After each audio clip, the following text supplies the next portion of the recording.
देखो अगर हम लोग बात करते हैं मैटर की, ठीक, और हमसे कहा जाए कि मैटर क्या है, ठीक है।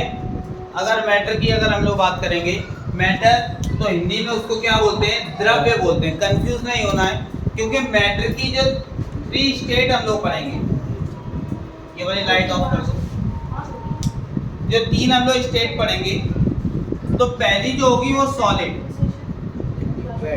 जिसको हम लोग हिंदी में ठोस बोलेंगे। दूसरी जो होगी वो लिक्विड, जिसको हम लोग द्रव बोलते हैं। थोड़ा सा अंतर होता है द्रव्य में और द्रव में, ठीक है। और तीसरी जो है वो गैस, तो गैस तुम्हारी गैस फॉर्म में, ठीक है। तो हमने कहा जो हमारे पास मैटर होगा उसकी 3 स्टेट होंगी, सॉलिड, लिक्विड और गैस। तो मैटर चैप्टर का भी तुम्हें नाम दिया गया है, क्या कहा गया, मैटर इन आवर सराउंडिंग। तो इन आवर सराउंडिंग मतलब हमारे चारों तरफ जो भी दिखाई देता है वो सब क्या है भाई, मैटर। कुछ भी अपने आसपास देखोगे वो तुम्हें इन तीनों के अलावा कुछ नहीं दिखाई देगा। या तो वो सॉलिड होगा, या तो वो लिक्विड होगा, या तो वो गैस, ठीक है। अपने चारों तरफ हमारे पास 2 चैप्टर हैं इसी टाइप। एक तो हो गया मैटर इन आवर सराउंडिंग और मैटर अराउंड अस, ठीक है। तो सबसे पहले हमने कहा मैटर इन आवर सराउंडिंग हमारे चारों तरफ है क्या, मैटर है। मैटर क्या है, तो मैटर को हिंदी में बोलते हैं द्रव्य, ठीक है। और अगर हम लोग बात करें कि ये है क्या, तो हमने कहा हमारे आसपास जो भी पदार्थ दिखाई देते हैं वही हमारे क्या कहलाते हैं, चैप्टर में ही उसकी डेफिनेशन है। तो ऐसा कुछ भी नहीं है, हमने कहा आसपास जो भी दिखे, हमने ब्लैक बोर्ड देखा, देखा सॉलिड, ठीक, आसपास देखा पानी मिल सकता है, लिक्विड, कुछ नहीं दिख रहा, एयर दिख रही जिसका मतलब वो गैस है, ठीक, उसमें बहुत सारी गैसेस हो सकती है। तो सॉलिड, लिक्विड और गैस की अगर बात करें तो ये इसकी स्टेट ऑफ मैटर कहलाती है, यानी कि अवस्थाएं हैं किसकी, मैटर की। तो मैटर की 3 अवस्थाएं होती हैं, 3 हमारे पास क्या होती है, स्टेट होते हैं, सॉलिड, लिक्विड और गैस। देखो तुमसे सबसे ज्यादा मैटर नहीं पूछता, सब लोग सबसे ज्यादा ये 3 चीजें पूछी जाती है। तुमसे कहा जाएगा व्हाट इज सॉलिड, सॉलिड क्या, या डिफाइन सॉलिड, सॉलिड से आप क्या समझते हैं, ठीक है। तो बात समझना, सॉलिड की अगर हम लोग बात करें तो एक छोटा सा एग्जांपल लेते हैं। जैसे हमने नॉर्मल एक जर्नल छोटी सी बात की, ये एक डस्टर को लिया, ये क्या है, सॉलिड फॉर्म में, ठीक है। अभी ये मेरे हाथ में है तो लगभग इतना स्पेस कवर कर रहा है। तुम्हारी सीट पे रखेंगे क्या ज़्यादा स्पेस कवर करेगा, नहीं, जितना एरिया मेरे हाथ में कवर कर रहा है उतना ही तुम्हारी सीट पर कवर करेगा। तुम्हारे घर में रख दें तब भी उतना ही एरिया कवर करेगा, किसी थाली में रख दें तब भी एरिया उतना ही कवर करेगा। अगर हमने कहा ये सॉलिड है, अगर हमने कह दिया ये आधा किलो का है, तो अभी होगा तब भी आधा किलो, तुम्हारी सीट पे होगा तब भी आधा किलो, तुम्हारे घर ले जाए तब भी कितना होगा, क्या इसका वेट बढ़ जाएगा, नहीं बढ़ेगा। यानी कि इसका आयतन जो वॉल्यूम है वो भी कैसा रहेगा, डेफिनेट रहेगा, और इसका शेप जो है वो भी डेफिनेट रहेगा, और इसका जो एरिया है वो भी क्या होगा, डेफिनेट रहेगा। तो हम कह सकते हैं कि एक ऐसी स्टेट, डेफिनेशन हमारी बन जाएगी, एक ऐसी स्टेट जिसका शेप, एरिया और वॉल्यूम, ठीक है, वॉल्यूम नहीं तो मास लिख सकते हो, ठीक है, जिसमें ये तीनों क्या हो, डेफिनेट हो, निश्चित हो, वही हमारा क्या कहलाता है, सॉलिड स्टेट कहलाता है। यानी कि those state has definite shape, area and volume is called solid state. यानी कि एक ऐसी अवस्था जिसका आकार, क्षेत्रफल तथा आयतन तीनों निश्चित होते हैं, वह हमारी ठोस अवस्था कहलाती है। बात समझ में आ गई। ठोस अवस्था की अगर डेफिनेशन देखी जाए तो हमने कहा एक ऐसी अवस्था जिसका शेप यानी कि आकार, एरिया यानी कि क्षेत्रफल, वॉल्यूम यानी कि आयतन तीनों क्या हो, डेफिनेट हो। डेफिनेट का मतलब क्या हो, निश्चित हो, वो हमारी ऐसी अवस्था क्या कहलाती है, सॉलिड। यानी कि those state has definite shape area and volume is called solid state. और एग्जांपल अगर हम लोग देखते चलें तो इसका एक छोटा सा एग्जांपल, कोई भी अभी हमने जो उठाया था डस्टर कह सकते हो, तुम जिस सीट पर बैठे हो टेबल बोल सकते हो, ठीक है। कोई भी एक एग्जांपल ले लो, पोडियम तुम्हारे सामने, पोडियम कह सकते हो, बोर्ड तुम्हारे सामने, बोर्ड कह सकते हो, कोई भी जो तुम्हारे माइंड में एक सॉलिड का एग्जांपल आ जाए, कोई भी एक सॉलिड का एग्जांपल दे सकते हो। डेफिनेशन याद हुई कि नहीं, बात समझ में आ गई। हमने कहा हमारे पास सॉलिड क्या, देखो चीजों को समझना है हमें। अगर हम डेफिनेशन याद करने के लिए बैठेंगे तो केमिस्ट्री की बुक हमारी बहुत मोटी है, हम याद करने में जीवन निकाल देंगे और शायद याद कभी नहीं होगी। रिएक्शन हम याद नहीं कर सकते, रिएक्शन को करना सीख सकते हैं, तो वही चीजें हमें करनी है। हमने कहा सॉलिड स्टेट की डेफिनेशन नहीं, हमें केवल उसके एग्जांपल से समझना था, तो हमने एक डस्टर से समझा और हम शायद ये जान रहे होंगे एक डस्टर से डेफिनेशन लिखी जा सकती है, लिख सकते हो ना, ठीक है। अब हम लोग बात करते हैं किसकी, लिक्विड, ठीक है। लाओ भाई लिक्विड उठाओ, थोड़ा पी लिया जाए। देखो हमने बात की कैसे, किसकी, पानी की, ठीक। पहले पी लें फिर बता।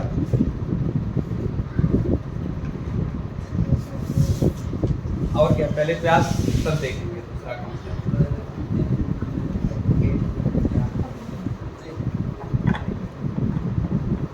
देखो भाई अब तो इसमें कम बचा, फिर भी देख लेते हैं। हमने नॉर्मल एक जनरल सी बात की, ये बॉटल है, ठीक है। सपोज इसमें अगर देखा जाए 1 लीटर बनता है, हमने एज्यूम कर लिया 1 लीटर, हमने नापा नहीं है, ठीक है। हमने एक एज्यूम किया है, माना है, लेट किया है कि इसमें कितना पानी बनता है, 1 लीटर। इस बॉटल में 1 लीटर है, तो तुम इसको आसानी से ऐसे पकड़ ले रहे हो, ठीक। इस 1 लीटर पानी को क्या किया, बढ़िया एक थाली में डाल दिया बड़ी में, फिर भी तुम ऐसे पकड़ लोगे, कैसे पकड़ोगे, ऐसे पकड़ोगे ना। यानी कि पहले जो उसका शेप था वो इतने में सीमित था, अब इतने में हो गया। फिर तुमने कहा कि नहीं अब कुछ नया खेलते हैं, तुमने बोतल खोली और पूरे में नाचना स्टार्ट कर दिया, वो पूरे ग्राउंड में पानी फैल गया, अब उसका शेप और ज्यादा डिफरेंट हो गया। लेकिन इसमें पानी था तब भी कितना था, 1 लीटर। हमने जब थाली में डाला पानी तब भी कितना था, और पूरे ग्राउंड में छिड़का तब भी कितना था। यानी कि 1 लीटर ही पानी के साथ पूरा गेम हुआ है। तो कह सकते हो कि इसका वॉल्यूम क्या होता है, डेफिनेट होता है। 1 लीटर था, डेफिनेट 1 लीटर ही रहा, बात समझ में आई। यानी कि वॉल्यूम जो था वो हमारा डेफिनेट रहा, लेकिन उसका शेप चेंज हो रहा, उसका एरिया चेंज हो रहा। पहले इतना एरिया, थाली में इतना एरिया, ग्राउंड में पूरे में, बात समझ में आई। यानी कि चेंज क्या क्या हो रहा था, सिवाय केवल एक चीज हमारी डेफिनेट थी, क्या, वॉल्यूम कह सकते हो या मास कह सकते हो। जो वॉल्यूम था वो हमारा क्या था, डेफिनेट था, बाकी सारी चीजें क्या थी, इनडेफिनेट थी। तो हम यहाँ पे क्या कह सकते हैं, अब those state has definite volume does not definite shape, ये क्या कह देंगे, does not definite shape and area is called liquid state. बात समझ में आ गई। अगर हम लोग बात कर रहे हैं किसकी, लिक्विड स्टेट की बात कर रहे हैं, तो लिक्विड स्टेट में हमने कहा कि those state has definite volume but does not definite shape and area is called liquid state. यानी कि एक ऐसी अवस्था जिसका आयतन समान होता है, या आयतन क्या होता है, निश्चित होता है, लेकिन उसका आकार और उसके क्षेत्रफल में भिन्नता पाई जाती है। इस प्रकार की अवस्था हमारी क्या कहलाती है, द्रव अवस्था कहलाती है। बात समझ में आ गई। आगे बढ़ते हैं। एग्जाम्पल में बहुत सारी चीजें हैं, बहुत सारे में अभी हमने पानी पिया भाई, तो वाटर तो है ही, याद रखोगे H2। तुमसे अगर पूछे भैया H2O ही क्यों, तो तुम कह सकते हो कोई बात नहीं, दूसरा पानी लिख दो, कौन सा, D2O। D2O तुम्हारा होता है ड्यूटेरियम ऑक्साइड, और ड्यूटेरियम ऑक्साइड क्या होता है, खारा जल, समुद्री पानी। जो खारा जल होता है वो हमारा क्या है, ड्यूटेरियम ऑक्साइड, और इसमें कभी झाग उत्पन्न नहीं होता।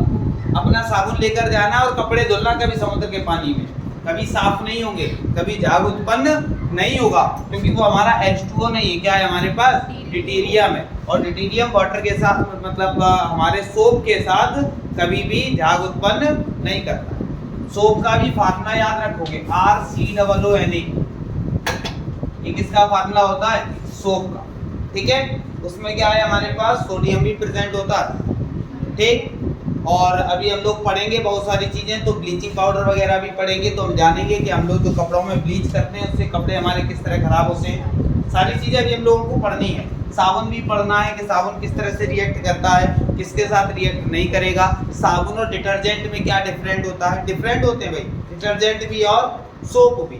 सोप और डिटर्जेंट में दोनों में थोड़ा बहुत डिफरेंस है, ज़्यादा नहीं है, तो हमें उस चीज़ को भी समझना है। तो पहले तो हमने यहाँ पे देखा वॉल्यूम, तो वॉल्यूम हमने बताया, मतलब एग्जांपल इसका देख रहे थे, तो एग्जांपल में हमने क्या ले लिया, वाटर ले लिया। वाटर के बाद ऑयल ले सकते हो, ठीक है। ऑयल के बाद और कोई एग्जांपल लो, ले पाओगे, सोचो। क्या, मिल्क ले लो, और बताओ और कोई है, क्या, जेल, किस चीज का जेल, अरे बहुत सारे जेल आते हैं, कोई भी जेल, चलो ठीक है, तुम्हारी बात मान ली। और एक और चीज याद रखोगे, एलपीजी याद रखो। ये एलपीजी हम लोग गैस होता क्या है, गैस होती है एलपीजी, ये गैस नहीं है, इसको लिक्विड पेट्रोलियम गैस कहा जाता है, यानी कि ये हमारी लिक्विड फॉर्म में होती है। गैस तो है लेकिन किस फॉर्म में है, लिक्विड फॉर्म में है, ठीक। तो ये किस फॉर्म में होती है, लिक्विड फॉर्म। बात समझ में आ गई, ठीक है। तो हम लोगों ने क्या क्या चीज समझी, सॉलिड को समझ लिया, लिक्विड को समझ लिया। अब मेन, सबसे मेन हमारा क्या है, गैस, ठीक है। क्योंकि हमारे एटमॉस्फेयर में बहुत सारी गैसेस, ठीक, बहुत सी ऐसी गैसेस भी हैं जिसको हम पहली चीज तो जानते भी नहीं है, और हमारे एटमॉस्फेयर में पाई जाती है, नहीं पाई जाती है, उसके बीच में अभी तक अनभिज्ञ है। बहुत सारी गैसों की अभी खोज हुई, जैसे 2016 में रैंडम की खोज हुई, तो बहुत सारे ऐसे एलिमेंट भी हैं जिनकी हम लोग नहीं जानते थे और अभी खोज हुई हैं। तो हमने अगर बात करते हैं किसकी, गैस स्टेट, ठीक है। हमारे घर में सिलेंडर है, ठीक है, आज गैस खोल देना। घर जाने के बाद आपने क्या करना, जो गैस सिलेंडर होगा, सिलेंडर से नहीं, जो गैस रखी होगी वहां जाके गैस खोल देना, ठीक। और गैस दोनों तरफ की फुल खोल देना, और किचन में खोल के रखाना, और खुद बैठ जाना बाहर वाले रूम, गेट सारे बंद कर देना, ठीक।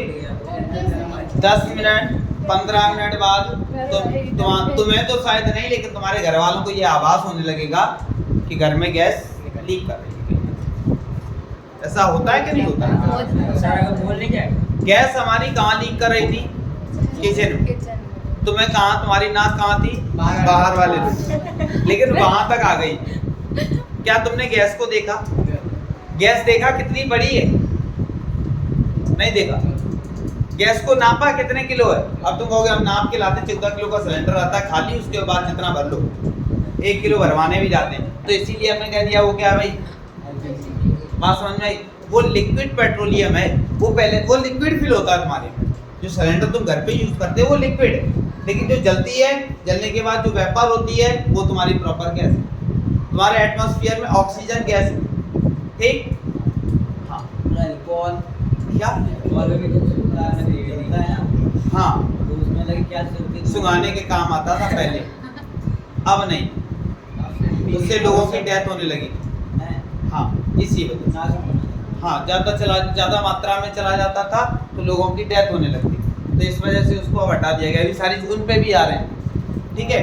तो मैं सारे अल्कोहल के बारे में जानकारी बताएंगे, अल्कोहल होते क्या हैं। तुम कहते हो दारू में प्रॉपर अल्कोहल है, यही बोलते हो ना, अल्कोहलिक होती है दारू, 70 वाली, ठीक। तो अभी सारी चीजें हम लोग पढ़ेंगे। तो फिलहाल तो हम लोग जहाँ चल रहे थे वहाँ पे आते हैं, ठीक। कितने परसेंट अल्कोहल होता है, ठीक है। अल्कोहल सब में परसेंटेज सबकी अलग अलग होती है, ये नहीं है कि हम पता चला कौन सी दारू पी रहे हैं उसके साथ क्या, तो उसका अलग अलग परसेंटेज होता है। जितनी महंगी दारू पियोगे उतनी ज़्यादा पीनी नहीं है, वरना पता चलो इस सर ने कहा कि दारू, तो पता चला शाम को लेके खड़े हैं दारू से, ठीक। तो हालांकि हमें दारू नहीं पीनी है, हमें टॉपिक पे आना है। तो अगर हम लोग गैस की बात करें तो गैस टॉपिक चल रहा था, गैस से आते हैं, फिर बाद में आएंगे तुम्हारी दारू पे, ठीक।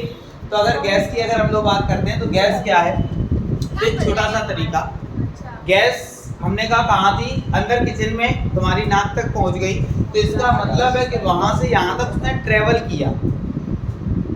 क्या तुमने उसको एक डिब्बे में ऐसे बंद कर रखा था? ऑक्सीजन यहाँ जितनी है बंद कर सकते हो? नहीं।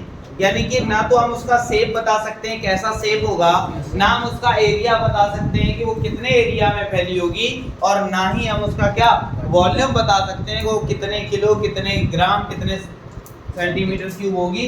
तो हमें कोई चीज नहीं पता होता है। यानी कि एक ऐसी स्टेट जिसमें कुछ भी डेफिनेट ना हो, ना तो वॉल्यूम डेफिनेट हो, ना एरिया डेफिनेट हो, और ना शेप डेफिनेट हो, ऐसे हमारे जो स्टेट होती है उसको हम लोग क्या बोलते हैं, गैस।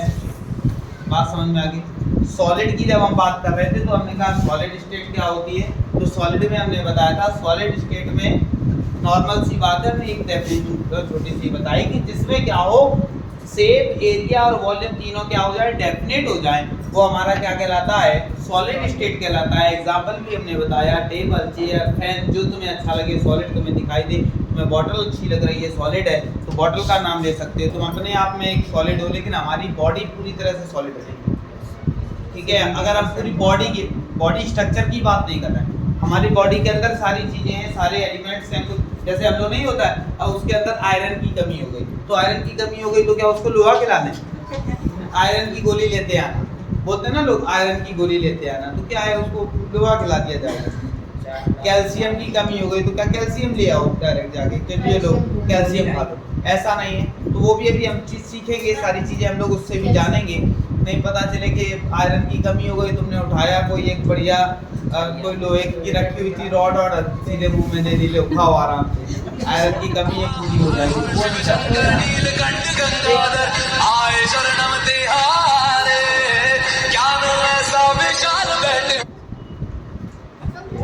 अब देखो, अगर हम लोग बात करते हैं किसकी, गैस की बात करते हैं, ठीक है, तो गैस में भी हमने एग्जांपल नहीं बताए थे, तो एग्जांपल ध्यान रखोगे, बहुत सारे एग्जांपल हैं। CO2 क्या बोलेंगे इसको, कार्बन डाइऑक्साइड, ठीक है, ये क्या है, CO2 है, कार्बन डाइऑक्साइड। ये अगर देखा जाए अलग से C अलग होता है, ऑक्सीजन अलग है, जब केवल CO लिखा हो, ठीक है। हालांकि अब हम लोग इसका CO2 का भी पोस्टमार्टम करते हैं, देख, तो हमने देखा CO2 था, अगर केवल CO लिखा होता तो इसका नाम होता कार्बन मोनोऑक्साइड, ठीक है, मोनोऑक्साइड, ठीक। और अगर CO2 होता है तो कार्बन डाइऑक्साइड, और अगर CO3 किसी के साथ जुड़ा होता है, ये वैसे तो मिलेगा नहीं तुम्हें, किसी न किसी के साथ जुड़ा हुआ मिलेगा, ये मुक्त अवस्था में नहीं रह सकता, तो जब जुड़ा हुआ मिलेगा तो ये कार्बोनेट बना देता है। ये किसी के भी साथ जुड़ा होगा तो क्या बना देगा, कार्बोनेट। जैसे CaCO3, तो Ca होता है कैल्शियम और इसका नाम हो गया क्या, कार्बोनेट, तो पूरा नाम हो जाएगा क्या, कैल्शियम कार्बोनेट। बात समझ में आ गई? ये तुम्हें ऐसे भी मिल सकते हैं, जैसे कार्बन मोनोऑक्साइड, CO2, ये मुक्त अवस्था में रह सकता है, ये एक ऐसी गैस है जो मुक्त अवस्था में रह सकती है, तो ये हमारे पास क्या हो जाएगी, कार्बन डाइऑक्साइड एक गैस है, तो इसको ये अलग भी तुम्हें दिखेगा, ये किसी के साथ जुड़ा हुआ नहीं दिखेगा, लेकिन CO3 कभी अकेला नहीं दिखेगा, ठीक। याद रखोगे, अगर कभी भी एक ऑक्सीजन किसी के साथ जुड़ा हो तो उसको मोनोऑक्साइड बोलते हैं, क्या बोलते हैं, मोनोऑक्साइड। या फिर कह सकते हो कोई एक चीज के लिए, जब कोई एक चीज जुड़ी होती है तो उसको लिए क्या बोलते हैं, मोनो। जब दो जुड़े होते हैं, जैसे यहाँ पे ऑक्सीजन दो जुड़े हैं तो क्या लग गया, डाई, तो दो के लिए क्या लगा देते हैं, डाई। अगर कोई चीज तीन जुड़ी होंगी तो उसके लिए ट्राई लगा देंगे, क्या लगा देंगे, लेकिन तुम कह रहे हो कि यहाँ पे ऑक्सीजन तीन जुड़े थे, ट्राई नहीं लिखा, तो कार्बन ट्राइऑक्साइड बोल सकते थे, लेकिन नहीं लिखा। क्यों नहीं लिखा, उसका रीजन था, कार्बन ये केवल और केवल CO3 कभी भी मुक्त अवस्था में तुम्हें दिखाई नहीं देगा। मुक्त अवस्था का मतलब है केवल जैसे कोई भी रिएक्शन करवाए, रिएक्शन करवाने के बाद केवल CO3 नहीं मिलेगा, तुम्हें CO2 मिल सकता है, लेकिन CO3 अकेला नहीं मिलेगा। जब CO3 किसी के साथ जुड़ जाता है, वैसे तो अगर पढ़े तो कार्बन तीन ऑक्सीजन है तो कार्बन ट्राइऑक्साइड है, लेकिन जब किसी के साथ वो जुड़ जाता है तब बना देता है क्या, कार्बोनेट। अब यहाँ कैल्शियम के साथ जुड़ा है तो कैल्शियम कार्बोनेट, ठीक, किसी के जिसके साथ जुड़ेगा वही क्या बना देगा, उसी के साथ वो क्या बना देता है, कार्बोनेट बना देता है। तो जैसे Ca के साथ जुड़ा तो कैल्शियम कार्बोनेट बोल दिया। हमने कहा जैसे 2 है तो 2 के लिए डाई, 3 है तो ट्राई। अगर कोई चीज 4 हो जाती है तो उसको टेट्रा बोला जाता है। ठीक है, कोई चीज 4 होगी तो उसको क्या कहा जाएगा, टेट्रा। जैसे CCl3 हमने बहुत सारी CCl4 लिख दिया। ठीक, क्या लिखा हुआ है, CCl4। तो C हमारा क्या है, कार्बन, और Cl क्या है, क्लोरीन। 4 लगे हुए हैं तो इसका नाम हो जाएगा कार्बन टेट्रा क्लोराइड। क्या नाम हो जाएगा, जब क्लोरीन किसी के साथ जुड़ जाता है तो वो क्लोराइड बना देता है। जैसे HCl अकेला है तो क्लोरीन है, जुड़ा तो हाइड्रोजन क्लोराइड।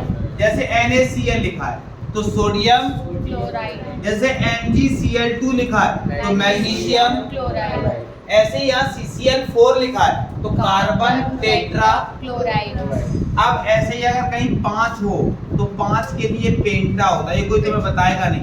ठीक, 5 के लिए क्या होता है, पेंटा। जैसे हमारे पास लिखा होता है PCl5, P क्या होता है, पोटेशियम होता है। नो सर, क्या होता है P, फास्फोरस। क्या होता है, तो इसका नाम हो जाएगा फास्फोरस पेंटा क्लोराइड। बात समझ में आ गई, इसका नाम क्या हो जाएगा, फास्फोरस पेंटा। तो 5 के लिए पेंटा लगाते हैं, 6 अगर दिख जाए कहीं भी तो हेक्सा लगाते हैं, 7 दिख जाए तो हेप्टा, 8 दिख जाए ऑक्टा।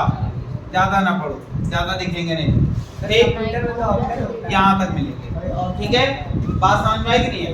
तो अगर तुम्हारे पास कभी एक कार्बन, जैसे यहाँ पे CO लिखा हुआ था तो एक ऑक्सीजन के लिए हमने क्या लगाया था, मोनो। तो 1 के लिए मोनो, 2 के लिए डाई, 3 के लिए ट्राई, 4 के लिए टेट्रा, 5 के लिए पेंटा, 6 के लिए हेक्सा, 7 के लिए हेप्टा, 8 के लिए ऑक्टा, 9 के लिए नोना, 10 के लिए डेका, 11 के लिए अनडेक, 12 के लिए डूडेक, ट्राइडेक, टेट्राडेक। तो कोई मतलब नहीं है। ठीक, ज्यादा पढ़ने का कोई आवश्यकता नहीं, तुम्हारे में केवल यहाँ तक मिलेगा, पेंटा तक, क्योंकि हमारे में PCl5 की कुछ रिएक्शंस हैं। तो हम लोगों को जब PCl5 की रिएक्शन पढ़नी है तो इसका मतलब है कि PCl5 हमारे में दिया गया है तो PCl5 तो पेंटा क्लोराइड तक हमें जानकारी होनी चाहिए। अब हम लोग चल रहे थे गैस पे, गैस से हम लोग बहुत ज्यादा चीजें सीख गए। ठीक, तो गैस की अगर बात करें तो गैस में जैसे कार्बन डाइऑक्साइड हो गया, ऑक्सीजन हो गया, हाइड्रोजन हो गया, हीलियम हो गया, तो ये सारी क्या है हमारे पास, गैसेस। ठीक है, कुछ गैसें ऐसी होती हैं, हमने बताया भी है, रिएक्टलेस होती हैं, वो किसी के साथ रिएक्ट नहीं करती। कार्बन डाइऑक्साइड रिएक्ट करती है, ऑक्सीजन रिएक्ट करती है, हाइड्रोजन रिएक्ट करती है, लेकिन हीलियम किसी के साथ रिएक्ट नहीं करती। तो कुछ गैसेस जो रिएक्टलेस होती हैं उनको भी देख लेते हैं। उनको नोबेल गैसेस के नाम से जाना जाता है। ठीक है, ध्यान देना। कुछ गैस ऐसी होती हैं जो किसी के साथ रिएक्ट नहीं करती, जैसे हमने बताया था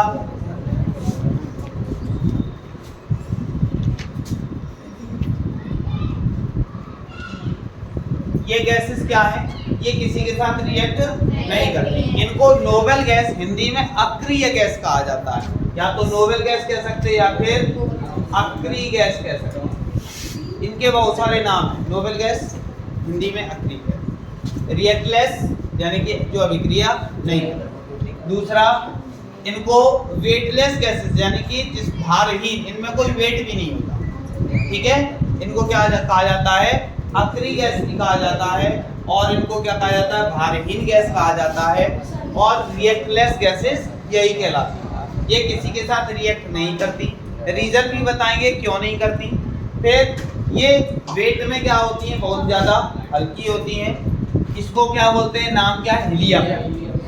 ये नियॉन है, ये आर्गन, क्रिप्टॉन, जीनॉन, रेंडम। ठीक है, बात समझ में आ गई। हमने कहा याद कैसे रखोगे, हाँ एक और है, उसकी खोज अभी हुई है।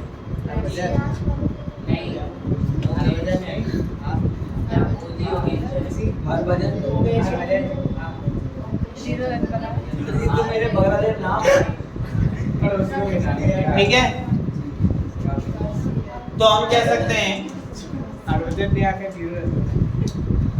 तो हर वजन ने यहाँ पर 0 रन बनाया। याद करने का तरीका है जैसे तुमने ये हिंदी में याद किया, क्या लिखा होगा, हर वजन में आकर 0 रन बनाया, यानी कि हर वजन तो एच ही हो गया, ने मतलब एन ही हो गया, आ मतलब ए आर हो गया, कर मतलब के आर हो गया, 0 मतलब एक्स ही हो गया, और रन मतलब अगर तुम ये भूल भी जाते हो, ये तुम्हें हिंदी अगर याद रहती है तो सारे तुम याद कर। वजन ने तो हमने बताया कि अगर यहाँ हर वजन है तो ने मतलब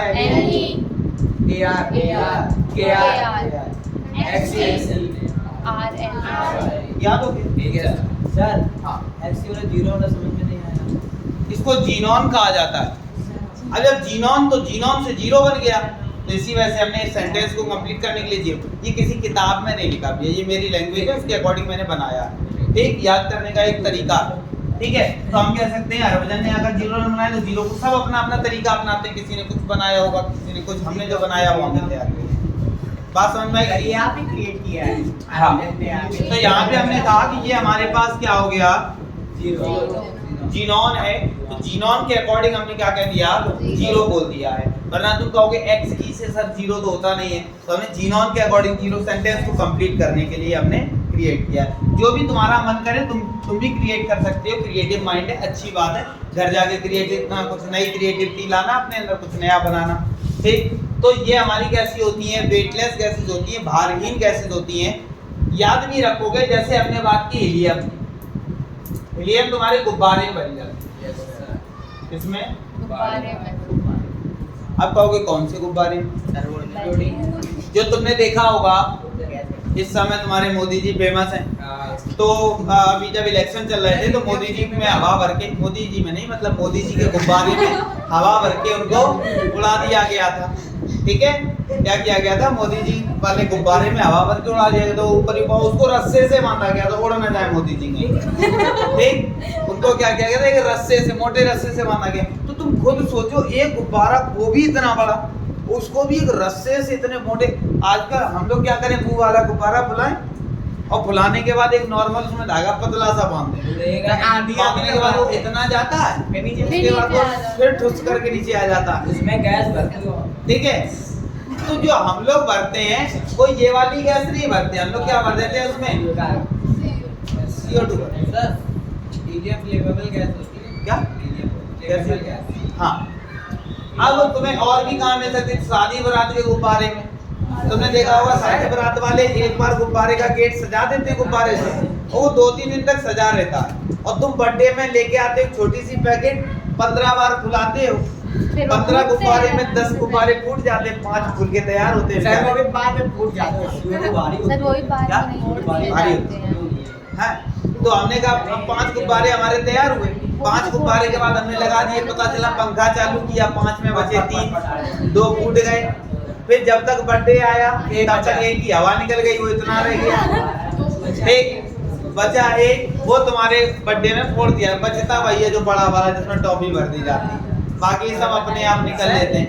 तो क्यों निकलते हैं, उनका रीजन यही है। होती क्या है, CO2 होती है, उसमें कार्बन डाइऑक्साइड गैस होती है, जो कि थोड़ी क्या होती है, वेट में होती है, और इसके जो पार्टिकल होते हैं वो पास पास नहीं होते, कैसे होते हैं, दूर दूर होते हैं, क्योंकि ये मिक्सचर है किसका, कार्बन और ऑक्सीजन का।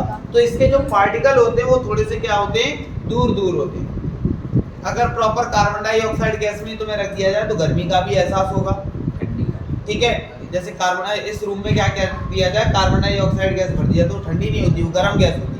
ठीक, तो तुम्हें गर्मी का भी एहसास होगा। तो जो हमारा गुब्बारा फूटता है वो हीट के कारण, कभी कभी तो वो केवल और केवल किसके कारण, हीट गैस, क्योंकि हमने गर्म गैस अंदर भर दी। और लाइलॉन होती है जो हमारे गुब्बारे में होती है, वो क्या होती है, लाइलॉन, वो फ्लेक्सिबल होती है, बढ़ती तो है लेकिन उसकी भी एक सीमा होती है। हम लोग क्या करते हैं, दे फुलाए पड़े वो तब तक फुलाए पड़े जब तक मतलब ब्लास्ट ना हो जाए, करते हैं ना कि गुब्बारे को फुलाए पड़े। तो भैया होता क्या, हम गरम गरम गैस भर रहे हैं, लाइलॉन की एक सीमा होती है, वो जब तक खींचेगा खींचेगा ठीक है, वो थोड़ा सा खींचा, थोड़ी उसे हीट मिली, हीट मिलते ही वो फट जाता है।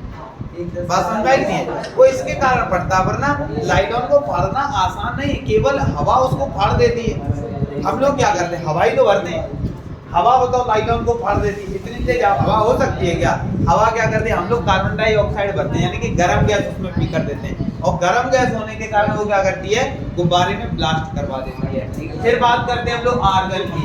तो आर्गन जो होता है वो हमारा बल्ब में फिल होती है। हाँ सर, यही हम पूछ रहे थे सर अभी आप। जो आर्गन होती है वो हमारी किसमें, इलेक्ट्रिक बल्ब। अब ये वाला नहीं, एलईडी वाला नहीं, सर वो 10 रुपए वाला पीला जो वाला 10 रुपए पीला वाला आता है, ये हैलोजन गैस आती है, उसमें क्या होता है, आर्गन गैस होती है। ये किसी के साथ रिएक्ट नहीं करती, इसीलिए तुम एक काम करना, जब तुम्हारे घर में लाइट ये एलईडी जल रही हो, 1 घंटा हो जाए जलाते हुए, इसके ऊपर 2-4 छींटे पानी के मारना, इसका कुछ नहीं होना है। और अगर बल्ब पर तुमने 2 छींटे भी मार दिए, बल्ब फूट जाए। क्यों हो जाएगा, उसका भी रीजन देख लो। अभी एक वीडियो मेरा पड़ा हुआ है, हम शेयर कर देंगे, इलेक्ट्रिक बल्ब के ऊपर प्रॉपर एक वीडियो बना हुआ है, एक करके बताया। हाँ। तो हमने देखा भाई, ये जैसे बल्ब लिया, बल्ब के अंदर जो गैस भरी होती है वो आर्गन होती है, और ये जो तंतु होता है, इसको तंतु बोलते हैं, टंगस्टन का होता है। ठीक, इसके अंदर कौन सी गैस है, आर्गन। आर्गन रिएक्टलेस, कोई रिएक्ट नहीं करता। फिर हमने क्या किया, इसके ऊपर H2O मारा, मतलब H2 पानी फेंक के मारा ना उसके ऊपर। पहली चीज, ये तंतु खुद जलता है, तब लाइट उत्पन्न होती है, यानी कि इसके अंदर एक तरह से आग जलती है, ये कह सकते हैं। ठीक, ये खुद जलता है और वो हमें लाइट, इसीलिए उसकी लाइट पीली होती है, ये तंतु खुद जलता है।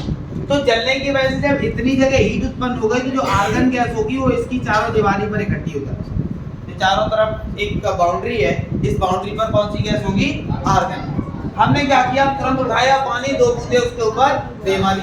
तो जब हम पानी की बूंदे मारते हैं तो होता क्या है, इसमें कौन कौन सी गैस है, हाइड्रोजन और, ठीक है, हाइड्रोजन और ऑक्सीजन। जैसे तुमने मारा, दोनों कैसी है, रिएक्टिविटी सीरीज में आती है, यानी कि दोनों रिएक्ट करती हैं। तो ये रिएक्ट करना आर्गन से स्टार्ट कर देती है। ठीक, ये क्या कर देती है, आर्गन से रिएक्ट करना स्टार्ट। दोनों कहती हैं हमें भी अंदर आना, हमें भी अंदर आना। ठीक, जैसे नॉर्मल सी बात है, इधर आवाज नहीं। एक काम हो रहा हो कि पता चले भंडारा बढ़िया चल रहा था, लास्ट में एक दोना बचा था। ठीक, नॉर्मल एक छोटा सा एग्जांपल लेते हैं, जैसे बहुत अच्छा मतलब भंडारा चल रहा था और केवल एक ही दोना बचा था। लाइन में 3 लोग लगे थे, पहले वाले का नंबर था, वो बेचारा शांत सीधा आदमी, वो भंडारा लेने पहुंचा तो पीछे वाले चिल्लाने लगे, हमें भी चाहिए, हमें भी चाहिए। पीछे से उलर रहे थे आगे पहुंचने के लिए, ठीक, हाथ पैर सब लगा रहे थे। तो आगे वाले ने कहा कि देखो हमारा तो भला हो नहीं रहा, एक ही तो है, नहीं मिलेगा तब भी ठीक है, हमें क्या, इतने लाइन से अभी तक तो पहुंचे ही थे। वो तुरंत क्या करता है, खुद निकल लेता। अब बचे 2 लोग घुस गए अंदर। ठीक, जो सीधा साधा था वो तो भंडारा बिना लिए निकल गया। अब 2 लोग घुसे, 2 ना 1 लेने वाले क्या करेंगे, एक के पास दोना जाएगा, एक के पास सब्जी जाएगी, और तीसरा व्यक्ति जो गया है वो सना सनाया जाएगा, निकल नहीं पाया हुआ। ठीक, तो कहने का मतलब यही होता है कि जब आर्गन इसके अंदर प्रॉपर फिल होती है और इस पर हम क्या करते हैं, वाटर डालते हैं, तो वाटर डालने से क्या होता है, जैसे हमने इस पर वाटर डाला तो ये दोनों गैसेस इसके साथ क्या करने लगती है, रिएक्ट करने लगती है। जबकि आर्गन किसी के साथ रिएक्ट नहीं करता, क्योंकि ये किस सीरीज में आता है, इस सीरीज में आता है, और ये हमारी क्या होती है, रिएक्टलेस गैसेस होती है, यानी किसी के साथ रिएक्ट नहीं करना चाहती है, लेकिन फिर भी ये रिएक्ट करना चाहता है। इस वजह से बल्ब क्या हो जाता है, ब्लास्ट हो जाता है। क्या किसके साथ, नहीं करेंगे, रवि सर ने सिखाया। अरे रवि सर ने सिखाया, ऐसा संभव ही नहीं। ठीक है, कभी हम प्रैक्टिकल करके दिखाएंगे इन गैसों का। ठीक है, केमिकल नहीं आ पाए। बाकी हम लोग कल मिलते हैं इसी समय। Sir homework